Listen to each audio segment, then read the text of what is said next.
Salut les amis de eSport TV, merci encore gars de la confiance renouvelée, merci de des likes, merci de des abonnés, merci également de baisser les commentaires. Toujours un plaisir gars de vous servir, la famille s'agrandit, un peuple, un but, une fois, drapeau vert, jaune, rouge avec une étoile à 5 branches, si milieu est verte, jaune mais plutôt, mais également étoile boo xam léegi dina nekk suñu maillot yi jaajëfal également suñu mbokk sénégalais fépp fu ñu mënti nekk Europe, Afrique, Asie, fépp Amérique di ñu suivre ñu leen di jaajëfal gars yi fas yéene encore ànd ak yéen di leen jox actualité bi VAR bi nag tay day nekk VAR tey day nekk VAR boo xam ne VAR fast track lay nekk donc réponse bi passé joxoon naa ne ko gars yi Victor Diagne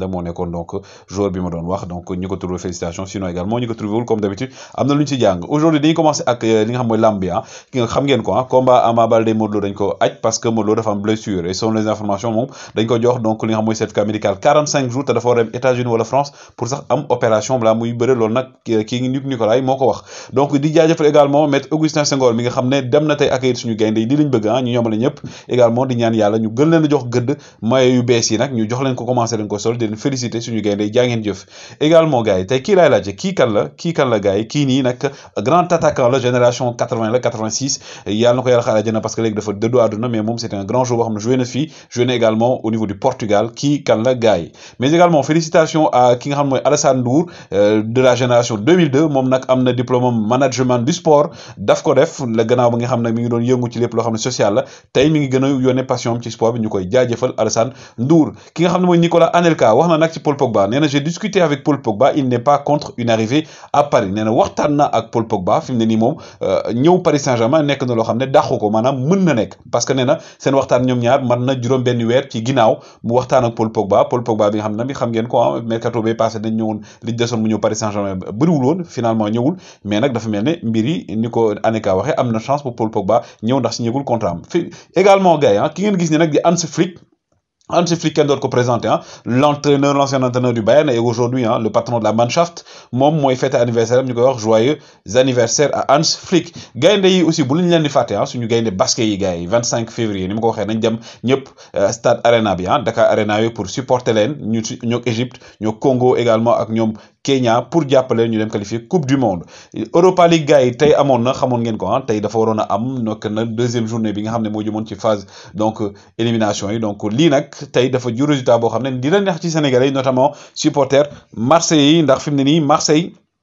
moo dóor Karabakh 3-0 avec un but boo xam ne tey gars yi mooy suñu but gaynde yi Pape Alassane Gueye qui a marqué un magnifique but ndax tey Pape Alassane Gueye ak ñi nga xam ne mooy Ahmadou Bamba Dieng ñoom ils étaient titulaire dans le 11 de Marseille donc Pape Alassane Gueye mi ngeen gis ni nga xam ne tey moom wane na boppam sincèrement gannaaw bi nga xamee nag moom ba mu jógee coupe d'Afrique ba léegi Sampaoli gën na leen jox gëdd mi ngi leen gën a jox temps de jeu et prouvé na ko ne moom mérité na temps de jeu boobu Pape Alassane Gueye bi sax xam ne def na déclaration ne moom ni mu doon joué ba mu nekkee Le Havre ak ba mu Andrés Villas-Boas ba mu fi nekkee ak Sampaoli bi fi jógee am na différence ndax Sampaoli daan la defal lii rek ngay def kon mais début bi métti woon na mais léegi adapté wu na ba mi ngi commencé am ay sensation di ci gis boppam fi mu naan mi ngi naan gars yi est-ce que liw ngeen est-ce que yéen a ngi koy yëg est-ce que yéen a ngi baax gars yi ndax sénégalais yi macha allah actuellement fi ñu nekk ñi ngi wane seen bopp et c'est ce qu'on veut suñu doomu sénégalais yi yàlla gën leen aar ñuy gën di wéy di law ci sport bi mais aussi beneen doomu Sénégal boo xam ne dinañ ñaan yàlla ñi ngi koy ñaan mu ñëw sol maillot équipe nationale muy ki nga xam ne mooy Boubacar Camara moom saa yu joué nag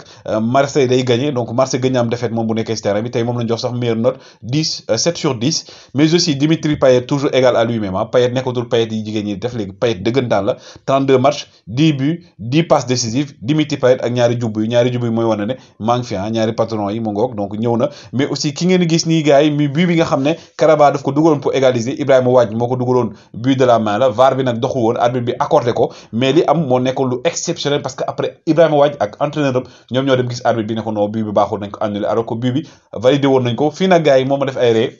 ndax ngeen gis ni di génn dusi moom dafa dem ne Ibrahima Wadj saa waay yow jullit nga te jullit du fen te boo fenee yàlla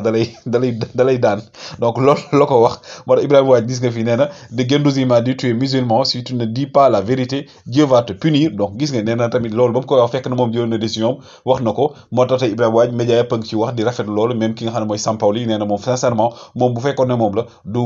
mës a wax ne bii bi baaxul donc bu ko Wadj defee entraîneur am également nangu mu def ko ça montre que ne ñoom ay nit lañ ils ont des de grand cœur également que ni tey ñii ce sont des gens humbles mais aussi ah dañu wax un peu ci footballu Marseille un peu gars yi donc tey je pense que ne Sampaoli le fait que mu dugal ki nga xam ne mooy Ahmadou Bamba Dieng ak Bakambu teg leen ci kaw li mu permettre mooy jox plus de liberté ki nga xam mooy kii di donc Payet mais également gën a libérer espace parce que ñoom ñaar ce sont des excentrés yoo xam ne dañuy jouer faux neuf mais dañuy libérer espace mais chaque fois dañuy jouer en profondeur loolu nag permettre na Marseille déjà gën a mën a jouer bloc haut mais aussi Dimitri Payet am benn nga xam ne benn liberté boo xam ne da koy permettre chaque fois muy mën a di jouer des combinaisons avec bien entendu ki nga xam ne aussi mooy Pape Alassane Gueye mais aussi Guendouzi ak Boubacar Kamara bi nga xam ne moo doon jouer devant la défense une équipe Marseille boo xam ne aujourd'hui tax na pour la première fois hein gars yi 6 clubs français egg niveau bi ci coupe d'Europe si club français dem ba passé premier tour bi donc gëjoon na am donc tey bu français delluwaatee foofu day wane également ñoom ñi ngi progressé gis ngeen ko Ahmadou Bamba Dieng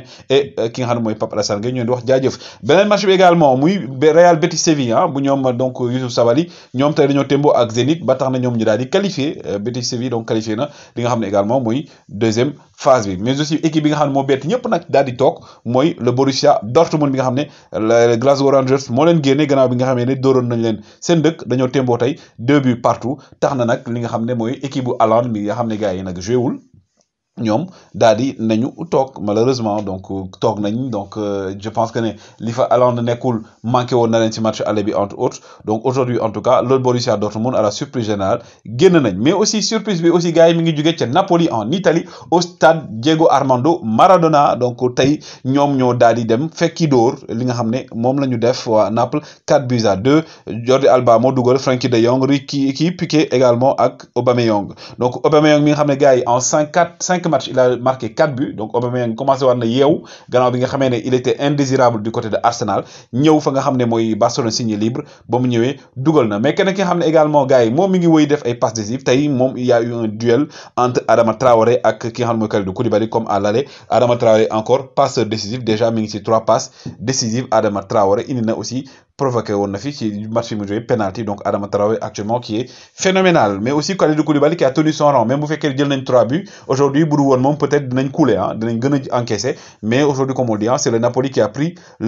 plutôt le Barça qui a pris le dessus sur le Napoli Jordi Alba comme je l'ai dit moo dugal premier but ah Jordi Alba bi nga xam ne également moom bokk na ci anciens yi ci cadre yi nga xam ne mooy équipe bu Barcelone mais aussi keneen koo xam ne temps yi gisoon ngeen ñuy wax mun naan nekk woon en forme moom mu génne musu naa nekk en forme yéen kay yéen a bëgg wax na man musuma nekk en forme rek muy Frenkie de Jong moom actuellement mi ngi wone seen bopp donc les Barcelonais les Blaugrana donc gars yi mu ngeen kontaan fi mu ne nii nag loolu day gën a neexal match bi war a am 20 mars diggante donc ñii di Real de Madrid ak FC Barcelone donc le retour bi ah Santiago Bernabéu lay doon Gerard Piqué fii noonu moom tamit mi ngi naan dama dof moom gis ngeen dof la moom Gerard Piqué dof la donc attaquant bu ñu dem ba yóbbu comme défenseur mu ngi commencé nag moom xam ngeen ko moom mu commencé dugal défenseur buy dugal la donc Gerard Piqué il a aussi marqué et Aubameyang donc comme je l'ai dit qui continue et qui commence à revivre à trouver un second souffle mais aussi souffle mais li may jàng également fii gars yi mooy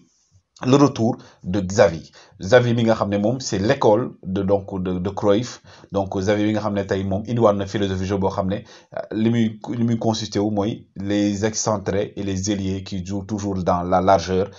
boobu nag mën a indi construction de jeu possession de balle bi mais également tiki taka bi ni ñu koy waxee la philosophie de Cruyff gars yi indiwaat nañ ko au niveau du FC Barcelone grâce à Xavi Hernandez Xavi mi nga xam ne actuellement donc moom il a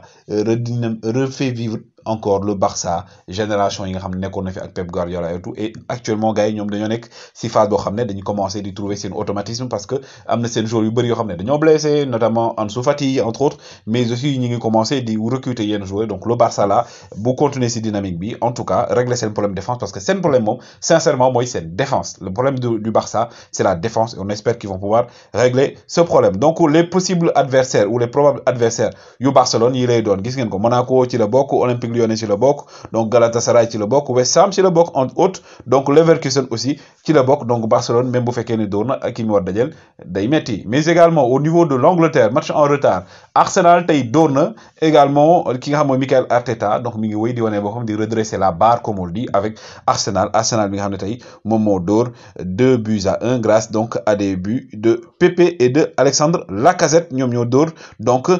2-1 la ñu door Wolverhampton donc gars yi tey match bu aussi bu neex tax na aussi ñoom ñi nga xam ne Arsenal il leur reste 2 matchs de retard waaye teewul ñu ngi si 5e place bi avec 2 matchs de retard gis ngeen am 45 points Manchester City moo nekk si kaw comme ni ngeen ko xamee Liverpool Chelsea donc mi nga xam ne aussi dafa am benn match en retard mais gars yi bu leen fàtte ah ci week-end bi nii donc le match tant attendu donc gis ngeen finale bi finale Carabao Cup entre Chelsea et Liverpool donc gars yi gis ngeen ko donc match bi la ñëpp di xaar en tout cas gars yi yéen woy leen di like woy leen di abonné toujours un plaisir de vous servir jaa ngeen jëf.